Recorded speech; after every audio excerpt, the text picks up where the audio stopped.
I think in the Mekong River, when I go down to the Mekong River, I saw many people who use Mekong River for life. It's very bad situation in Mekong River now.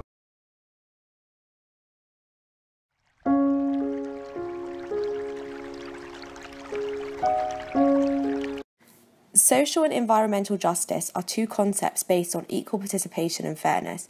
Social justice is a universal principle that guides people towards equality between human beings and is also the commitment for fairness between communities and social structures.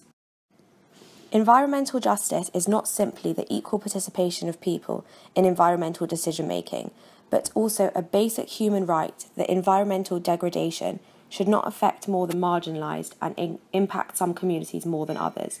For instance, some communities of the Mekong River should not reap the benefits from economic growth and development, whilst others pay heavy environmental costs. Social and environmental justice are interlinked when looking at the development of communities of the Mekong River, as they have low income, live in rural areas and depend greatly on their livelihood.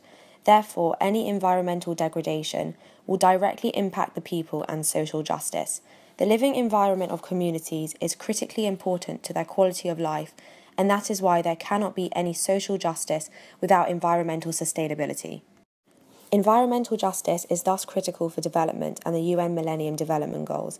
They recognise the need to reduce biodiversity loss, like fisheries productivity for development, as the majority of the poor depend on them. That is why, beyond environmental and social justice, ecological justice for non-humans like fish and a responsible relationship between humans and non-human natural worlds is needed. In fact, people affected by environmental injustice are often the ones that suffer from other forms of injustice. For the people of the Mekong River, the loss of precious fisheries impacts disproportionately the poorest and most marginalised communities.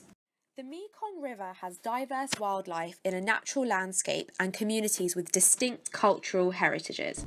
The vast region spans 6 countries: China, Myanmar, Laos, Thailand, Cambodia and Vietnam. Its 200 million acres contain some of the most biologically diverse habitats in the world. The main detrimental effect of dams is the alteration of fish migration patterns through the river systems. Fish play a crucial role in the biodiversity of the Mekong system, as well as providing a source of food and income to communities along the river. Furthermore, the loss of migratory fish presents both an environmental and social issue within the Mekong system. Bang Hue Lek village, Thailand, on the banks of the Mekong, home to some of the Hmong Hill tribe, where tradition and historical practices remain part of everyday life. The Hmong tribe proudly continues to practice its culture, creating an isolated but resilient, self-sufficient community. They live off their land, a historic fishing village, and this tribe also grows crops. Its rich, indigenous, often nomadic culture is well known for its artfully crafted traditional costume. In response to the building of the Zaibari Dam, during a forum by the Mekong River Commission, the head of the village said, "China has already built a lot of dams upstream. Now Laos is preparing to build a lot more downstream. Please tell me, how can we live? The livelihood of this community hangs by a thread."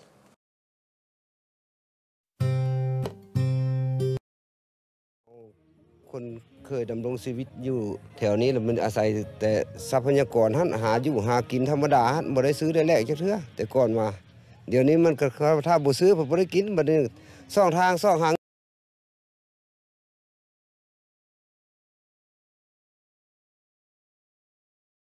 These pictures were taken at a protest demanding the Thai government to cease support for the Zaibari Dam.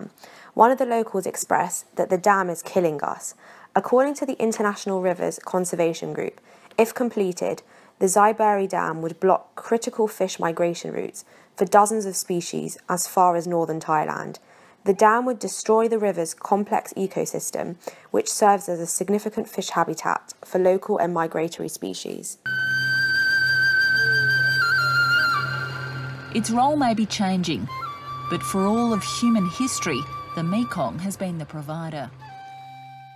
These issues we have discussed are the result of copious amounts of dam building on the Mekong. While communities face losing everything, the cooperation's profits are growing. Last year, one such Malaysian dam building company made $181.3 million. Another, a Chinese power company named Hualeng Power International, made $21.4 billion in 2012. The fate of entire communities in Laos, Thailand, and Cambodia are in the hands of foreign corporations. The pursuit of profit is exploiting the lives of the vulnerable, which demonstrates the social and environmental injustice that is occurring. If there is to be any hope for the marginalised communities, it rests upon the shoulder of global governance, the international community, NGOs, and the civil society. It is vital that decisions affecting the future of the Mekong River should be made following the principles of fairness and equal participation for social and environmental justice.